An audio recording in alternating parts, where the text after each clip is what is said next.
জি, আসসালামু আলাইকুম ওয়া রাহমাতুল্লাহি ওয়া বারাকাতুহু। ওয়ালাইকুম।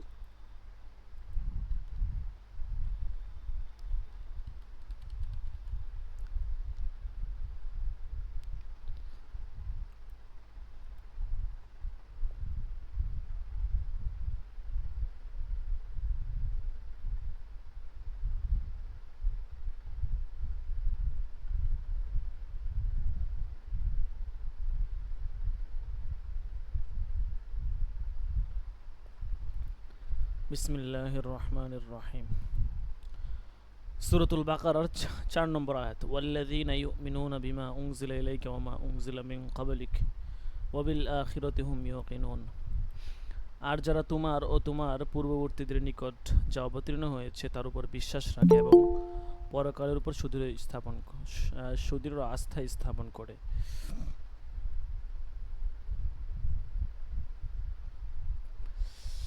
তাফসির ইবনে আব্বাস রাদিয়াল্লাহু আনহু বলেন, ওয়াল্লাযীনা ইউমিনুনা বিমা উনজিলা ইলাইকা ওয়া মা উনজিলা মিন ক্বাবলিক, অর্থাৎ আল্লাহর তরফ হতে যাহা তোমার নিকট আসিয়াছে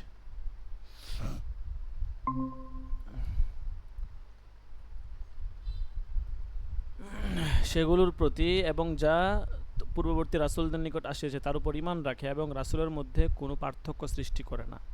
তাদের নিকট তাদের প্রভুর তরফ হতে যা এসেছে তা নিয়ে ঝগড়া করে না। ওয়াবিল আখিরাতি হুম ইউকিনুন, তারা পুনরুত্থান, কিয়ামত, জান্নাত, জাহান্নাম, এই সমস্ত কিছু, আখেরাত দ্বারা সব কিছু এখানে উদ্দেশ্য, এই সকল কিছুর উপর দৃঢ় বিশ্বাস বা আস্থা স্থাপন করে।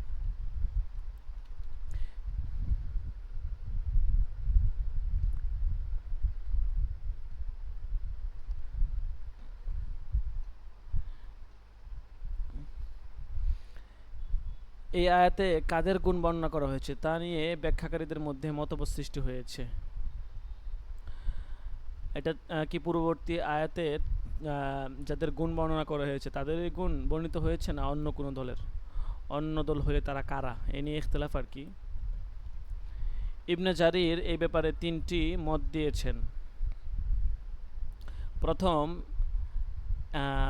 প্রথমে যাদের গুণ বর্ণনা করা হয়েছে দ্বিতীয়বারও তাদের গুণ বর্ণনা করেছে, তারা হলো সকল স্তরের মুমিন, হোক আরব মুমিন কিংবা আহলে কিতাব সহ অন্যান্য মুমিন। এই মতের প্রবক্তা হলো মুজাহিদ, আবুল আলিয়া, রবি ইবনে আনাস ও কাতাদা। এটা ছিল প্রথম মত। দ্বিতীয় মত হচ্ছে তারা একই দল এবং তারা আহলে কিতাবের মুমিনগণ।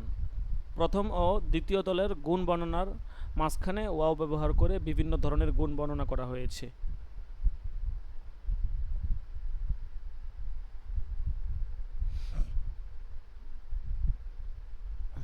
আচ্ছা, যেমন সাব্বিহ ইসমা রাব্বিকাল আলা ইত্যাদি ইত্যাদি। ৩ নাম্বার হচ্ছে প্রথমোক্ত আয়াতে বর্ণিত গুণাবলীর অধিকারী আরব মুমিন এবং পরবর্তী আয়াতে বর্ণিত গুণাবলীর অধিকারী হলো আহলে কিতাবী অর্থাৎ ইহুদি ও নাসারা মুমিনগণ। আর সুদ্দি তাহার তাফসির ইবনে আব্বাস ও ইবনে মাসুদ ও অন্যান্য বহু সাহাবার এই অভিমত উদ্ধৃত করেছেন। ইবনে জারিরও এই মত গ্রহণ করেছেন। তিনি তার সমর্থনে আল্লাহ পাকের বাণীও পেশ করেন।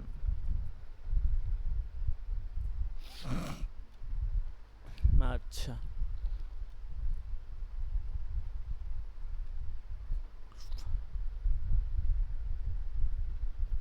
শেষের যেই মতটা আছে, ঠিক আছে, এই মতটাই হচ্ছে যে আপনার বেশি নির্ভরযোগ্য আর কি। এটার সপক্ষে বিভিন্ন দলিলও দেওয়া হয়েছে এখানে। সূরা বাকারার প্রথম 4 আয়াতে মুমিনদের গুণাবলী আর পরবর্তী 2 আয়াতে কাফেরদের চরিত্র বর্ণনা করা হয়েছে। পরবর্তী 13 আয়াতে মুনাফিকের পরিচয় প্রদান করা হয়েছে। প্রথম 4 আয়াতে সাধারণত প্রত্যেক মুমিনের গুণাবলী বর্ণনা করা হয়েছে। সে আরবি কি কিতাবি বা আজমি যেই হোক, মুমিন মানে আর কি জিন মানুষ যেই হোক, উক্ত গুণাবলী আলাদা আলাদা বিভিন্ন শ্রেণীতে বিভক্ত করা ঠিক হবে না।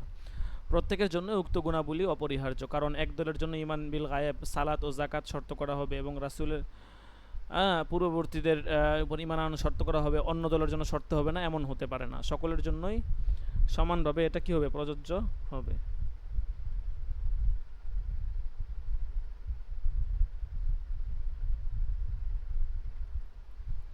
আচ্ছা,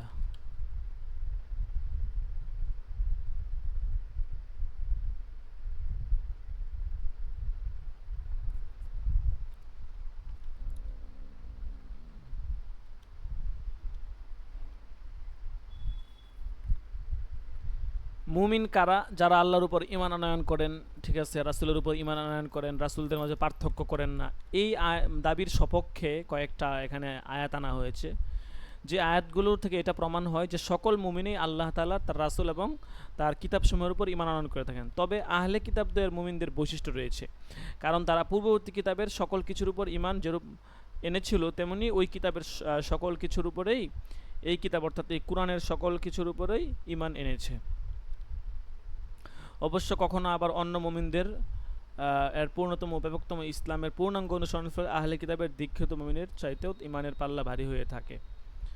আচ্ছা, উলাইকা আলা হুদাম মির রাব্বিহিম ওয়া উলাইকা হুমুল মুফলিহুন।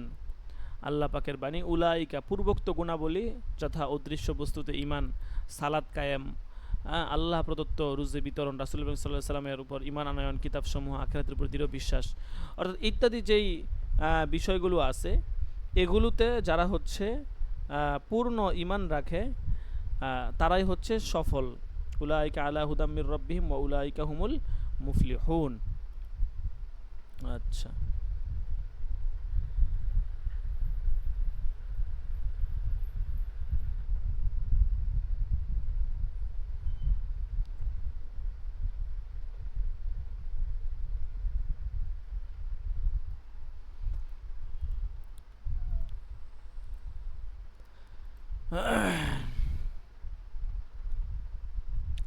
হেদায়েতের উপর রয়েছে মানে অর্থাৎ আল্লাহ তাআলার প্রেরিত যেই নূর আছে, এই নূরের উপর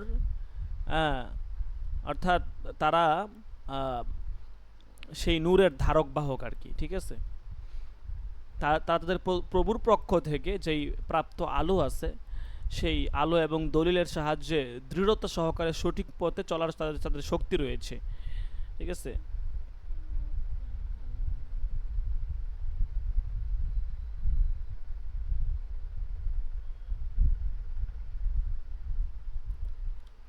আচ্ছা, এরপর দেখেন ইবনে জারির অন্য এক দলের এই অভিমত উদ্ধৃত করেন যে উলাইকা এটি হচ্ছে ইঙ্গিত বহুপদটির পুনরাবৃত্তিমূলক, অর্থাৎ উলাইকা আলা হুদাম মির রাব্বিহিম ওয়া উলাইকা হুমুল মুফলিহুন দ্বারা আহলে কিতাবীদের, ইহুদিদের মুমিন ও নাসারা মুমিনদের দিকে ইঙ্গিত করা হয়েছে। এই অভিমত যে ঠিক নয় তা পূর্বে বলা হয়েছে। মানে অনেকেই বলছেন যে উলাইকা দ্বারা আহলে কিতাব মুমিন বা নাসারা তারা উদ্দেশ্য আর কি, ঠিক আছে। তো উনি বলতেছেন যে এই মতটা ঠিক নয় যেটা পূর্বেই বলা হয়েছে, ঠিক আছে। তিনটা মত দেওয়া হয়েছে, আমাদের 3 নম্বর মতটা হচ্ছে বিশুদ্ধ, কারণ পূর্বে এই কথা বলা হয়েছে যে মুমিনদের জন্য 4 আয়াতে বর্ণিত সকল গুণাবলী সর্বপ্রকারের মুমিনদের মধ্যে থাকবে, ঠিক আছে। কোনো নির্দিষ্ট নাই কোনো মুমিন যে তার মধ্যে এই কোন এরকম গুণাবলী থাকবে বা কম বেশ থাকবে, এরকম না। একদিন নবী করিম সাল্লাল্লাহু আলাইহি সাল্লামকে বলা হলো, হে আল্লাহর রাসূল, আমরা কুরআন হতে তিলাওয়াত করি এবং আশান্বিত হই, আবার এমন কিছু তেলাওয়াত করি যাতে নিরাশ হয়ে পড়ি। তখন তিনি বললেন, আমি কি তোমাদের কারো জান্নাত ও কারা জাহান্নামী তা বলিব? সবাই বলল, হে আল্লাহর রাসূল বলুন। তখন তিনি আলিফ লাম মিম জালিকাল কিতাব হতে মুফলিহুন পর্যন্ত পাঠ করলেন, এরা জান্নাতি, আমি আশা করি তোমরা তাদের দলে। অতঃপর তিনি ইন্নাল্লাযিনা কাফারু হতে আযাবুন আলিম পর্যন্ত পাঠ করে বললেন, এরা হচ্ছে জাহান্নামী। তারা বলল, হে আল্লাহর রাসূল, আমরা তাদের মতো নয়। তখন রাসূল সাল্লাল্লাহু আলাইহি ওয়াসাল্লাম বললেন যে ইন্নাল্লাযিনা কাফারু সাওয়াউন আলাইহিম আনজারতাহুম আম লাম তুনজিরহুম লা ইউমিনুন। নিশ্চয় যারা কাফের তাদেরকে সতর্ক করো বা না করো একই কথা, তারা ঈমান আনবে না। আচ্ছা, এরপর ইন্নাল্লাযিনা কাফারটার ব্যাখ্যা দিয়েছে যে সত্য যাদের নিকট আচ্ছাদিত রয়েছে, অর্থাৎ আল্লাহ তাআলা তাদের ক্ষেত্রে এই বিধান লিপিবদ্ধ করে দিয়েছেন যে তাহাদিগকে সতর্ক করা আর না করা সমান, তারা কিছুতেই ঈমান আনয়ন করবে না। যেমন আল্লাহ অন্যত্র বলেন, ইন্নাল্লাযিনা হাক্কাত আলাইহিম কালিমাতু রাব্বিকা লা ইউমিনুন ওয়ালাউ জাআতহুম কুল্লু আয়াতিন হাত্তা ইয়ারাউল আযাবাল আলিম। যে নিশ্চয়ই যাদের ব্যাপারে তোমার প্রভুর কথা বাস্তব হয়ে ধরা দিয়েছে যে তাদের কাছে তাদের যাবতীয় নিদর্শন হাজির হলেও তারা ঈমান আনবে না যতক্ষণ তারা স্বচক্ষে যন্ত্রণাদায়ক শাস্তি প্রত্যক্ষ করবে।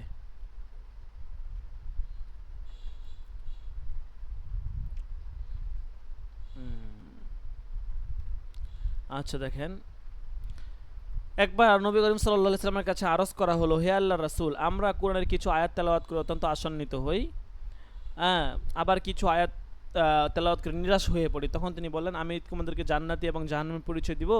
সকলে বললেন যে হ্যাঁ দিন। তখন ইন্নাল্লাযিনা কাফারু হতে তিনি লা ইউমিনুন পর্যন্ত পাঠ করলেন, বললেন যে এরা জাহান্নামী। তারা বলল, হে আল্লাহর রাসূল, আমরা তাদের মতো নয়। তিনি বললেন যে তখন তিনি বললেন যে হ্যাঁ। আচ্ছা, যাই হোক, এরপরে পরবর্তী 7 নম্বর আয়াতের ব্যাখ্যা শুরু হচ্ছে। খতামাল্লাহু আলা কুলুবিহিম ওয়া আলা সামঈহিম ওয়া আলা আবসারিহিম গিশাওয়া ওয়া লাহুম আযাবুন আযীম। আল্লাহ তাআলা তাদের অন্তরে এবং কর্ণকুহরে মোহর লাগিয়ে দিয়েছেন, তাদের চোখে ছানি পড়ে গেছে এবং তাদের জন্য রয়েছে মহাশাস্তি। গিশাওয়া মানে এখানে ছানি তরজমা লিখছে, মানে যেটা পর্দা বা আবরণ পড়ে গেছে আর কি, যে আবরণের কারণে তারা দেখতে পাচ্ছে না। খতামাল্লাহ আসুদ্দি বলেন, খতামাল্লাহ মানে সিল মেরে দিয়েছেন, অর্থাৎ তাদের উপর শয়তান প্রভাব বিস্তার করে তারা শয়তানের অনুগত হয়ে গেছে। তাই আল্লাহ তাআলা তাদের অন্তরেও কর্ণকুহরে মোহর লাগিয়ে দিয়েছেন এবং চোখে তাদের পর্দা পড়ে গিয়েছে, ফলে তারা সঠিক পথ দেখতে পায় না, সঠিক কথা শুনতে পায় না, সঠিক ব্যাপার বুঝতেও পারে না। ইবনে জুরাইজ বলেন, মুজাহিদ বলেছেন, খতামাল্লাহু আলা কুলুবিহিম, অর্থাৎ পাপের কালিমা অন্তরের চারদিকে ছেয়ে ফেলেছে, ফলে তারা মোহরের কাজ দিতেছে, অর্থাৎ পাপের কারণেই মূলত তাদের অন্তরটা কালো হয়ে গেছে। এইটাকেই তবা বলা হয়েছে, খতামাল্লাহু আলা কুলুবিহিম, অন্তর আল্লাহ সিল মেরে দিয়েছেন।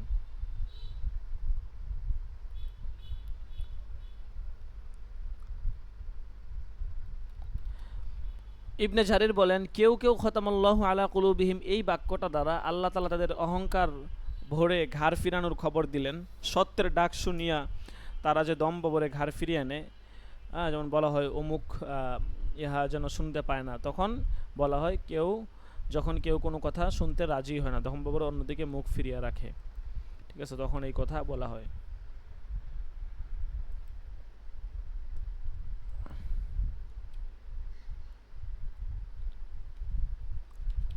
দেখেন, ইমাম কুরতুবী বলেন, উম্মতের এজমা এই তাৎপর্যের উপরে যে আল্লাহ তাআলা স্বয়ং কোনো কোনো বান্দার স্বজ্ঞাত কুফরির অপরাধে তার অন্তরে সিল মেরে দেন।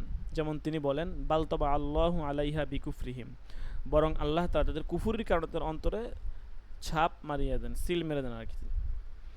তাকলিবুল কুলুব, তিনি প্রসঙ্গত অন্তর পরিবর্তনের তাকলিবুল কুলুব হাদিস উদ্ধৃত করেন। তাতে বলা হয়েছে যে, হে অন্তর পরিবর্তনকারী, তুমি আমার অন্তরকে দিনের উপর স্থির করিয়া রাখো। তিনি হযরত হুযায়ফা এর হাদিসে উদ্ধৃত করেন। হযরত হুযায়ফা নবী করিম সাল্লাল্লাহু আলাইহি ওয়াসাল্লামের এই বর্ণনা শোনান। নবী করিম সাল্লাল্লাহু আলাইহি ওয়াসাল্লাম বলেছেন, ফিতনা অন্তরের উপর বেষ্টনীর কাজ করে, তা প্রভাব গ্রহণকারী অন্তরকে ধাপে ধাপে বিন্দু বিন্দু কালো দাগের আস্তরে আবদ্ধ করে দেয়। যে অন্তর ফিতনার প্রভাব অস্বীকার করে, তা সমগ্র অন্তরকে শুভ্র সমুজ্জ্বল করে দেয়, ফলে কোনো দিনই ফিতনা তার কোনো ক্ষতি করতে পারে না। পক্ষান্তরে ফিতনা গ্রহণকারী সেই মসি লিপ্ত অন্তরটি প্রক্রিয়া কলসের মতো ভালো মন্দ চিনার ও গ্রহণের সম্পূর্ণ অযোগ্য হয়ে যায়।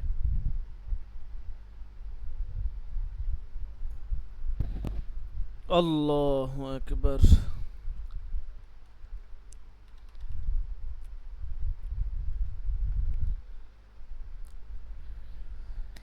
ইবনে জারির বলেন, রাসূলুল্লাহ সাল্লাল্লাহু আলাইহি সাল্লাম বলেছেন, পাপ যখন অন্তরে প্রবিষ্ট হয় তখন অন্তরকে তালাবদ্ধ করে দেয়, তখন ওহাতে আল্লাহর তরফ হতে মোহর লাগিয়া যায়, ফলে সেই অন্তরে ঈমান প্রবেশের কোনো রাস্তা থাকে না, আর কুফর হতেও বের হতে পারে না। এই মোহর লাগানো ও ছাপ মারা বলতেছে, এইটা আল্লাহ তাআলা বলেছেন, খতামাল্লাহু আলা কুলুবিহিম ওয়া আলা সামঈহিম, এভাবেই তিনি এটা প্রকাশ করেছেন যে মোহর লাগানো ও সিল মারা পাত্র হতে যে না ভাঙ্গিয়ে কোনো কিছু ঢুকানো বাহির করা যায় না, তাকে তা সকলে দেখতে পারে, তেমনি মোহর লাগানো ও সিল মারা অন্তরেও তার সিল এবং মোহর অপসারণ না করা পর্যন্ত ঈমান ঢুকতে বা কিংবা কুফর বাহির হতে পারে না। বিভিন্ন রেস্টুরেন্ট দেখবেন সিলগালা করে দেয়, তো সিলগালা মানে হচ্ছে এটার কার্যক্রম সম্পূর্ণরূপে অফ, ঠিক আছে। তো মোহর মেরে দেওয়া মানে হচ্ছে তার অবস্থাটা এমন যে কুফুরটাও কখনো বের হতে পারবে না, আর ঈমানটাও কখনো ঢুকতে পারবে না যতক্ষণ এই মোহর সরানো হবে।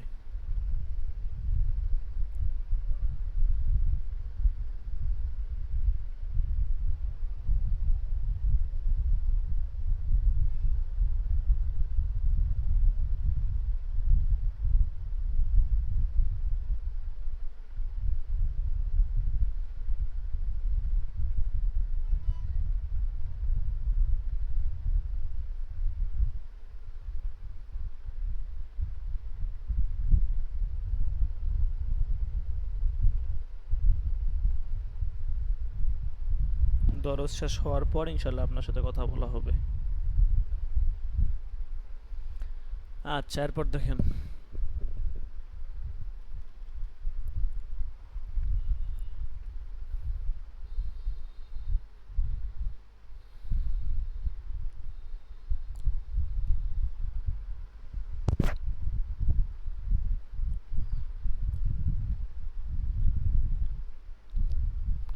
আচ্ছা, এরপর মুনাফিকদের পরিচয়, দৃষ্টান্ত এগুলো বলা হয়েছে।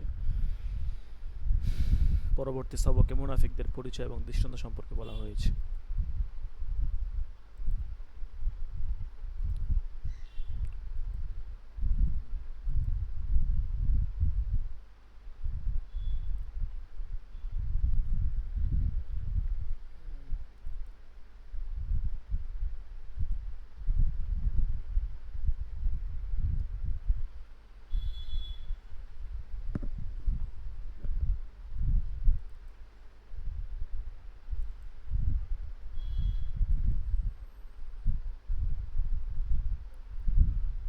আল্লাহু আকবার।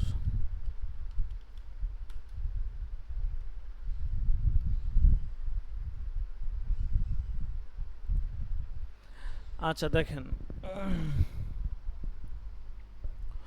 আপনারা তো তাফসিরের শিটগুলো প্রিন্ট করেন নাই, তো আপনাদের কাছে এটা রিকোয়েস্ট থাকবে যে শিটগুলো প্রিন্ট করে নেবেন, ঠিক আছে?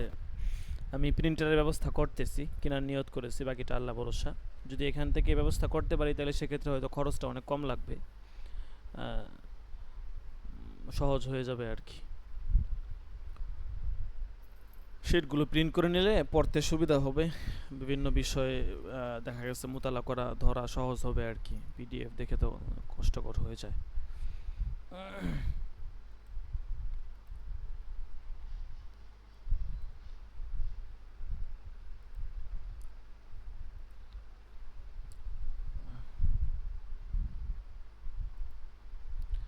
আচ্ছা, আপনার কি আবার আজকে 10টার পরে ক্লাস আছে?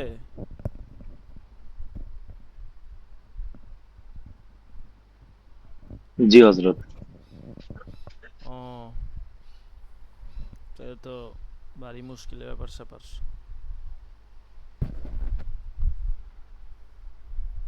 আল্লাহু আকবার। আমি আসলে প্রত্যেকটা জিনিসকে মানে আলাদা আলাদা করেই গ্রহণ করছিলাম, কিন্তু পরবর্তীতে তাকদীরের খেলায় সব একসাথে হয়ে গেছে, কিভাবে হইলো বুঝলাম না ঠিক। ও, না, বুঝতে আমার পারছি। প্রত্যেকটা প্রত্যেকটা জিনিস আলাদা আলাদা দিন ছিল। এই 3 দিন ছিল তাফসির, আর বাকি শনি সোম বুধ 3 দিন ছিল আইএলটিএস এর ক্লাস, আর শুক্র আর শনি 2 দিন ছিল এই সাইবার সিকিউরিটির ক্লাস। এখন সবগুলো একসাথে পড়ে গেছে। ও, তো এই জন্য দেখা গেছে যে আমি আইএলটিএস এর ক্লাসটা গত 2 দিন যাবত করতেছি না, কারণ এই রবিবারে এই যে এখন এখন থেকে ওইটার ক্লাসও শুরু। তো ওইটার ক্লাস করার থেকে আমার সাইবার সিকিউরিটি ক্লাস করা জরুরি বেশি। বুঝতে পারছি ব্যাপারটা। আপাতত দেখা গেছে আমাদের নেশাব যেহেতু একটু শেষ হয়ে গেছে, এখন না হয় দেখা গেছে আমরা আধা ঘন্টা 1.5 ঘন্টা করলাম, কিন্তু পরীক্ষার পর থেকে তো আবার লম্বা সময় ক্লাস করা লাগবে মোটামুটি, না হইলেও আধা ঘন্টা। সেইটা আশা করা যায় সমস্যা হবে না, কারণ মানে পরীক্ষা শেষ হয়ে আসতে আসতে আরো 1 মাস। হ্যাঁ হ্যাঁ। তো ও, দেখা যাবে ততদিনে কোর্স প্রায় শেষের দিকেই চলে আসবে হয়তো সাইবার সিকিউরিটি। আচ্ছা আচ্ছা।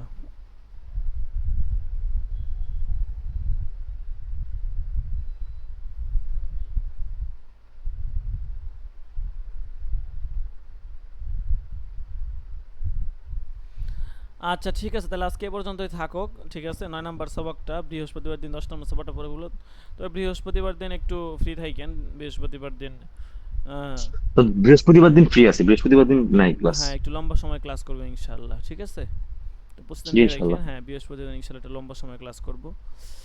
আর পরীক্ষার প্রশ্নপত্র সাজেশন মোটামুটি রেডি করা হচ্ছে।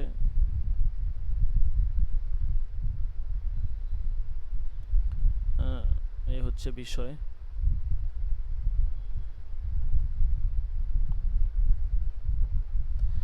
আচ্ছা ঠিক আছে, তাহলে আজকে এ পর্যন্তই থাকুক ইনশাল্লাহ। বৃহস্পতিবার দিন আমরা 9টা 20-25 থেকে সবক শুরু করব ইনশাল্লাহ, একদম 10:30 11টা পর্যন্ত ইনশাল্লাহ পড়বো। আচ্ছা ঠিক আছে, ভালো থাকবেন, ইনশাল্লাহ। সুস্থ থাকবেন, হাজিরা দিয়ে দেওয়া হবে ইনশাল্লাহ। জাযাকুমুল্লাহ, আসসালামু আলাইকুম রহমতুল্লাহি ওয়া বারাকাতুহু।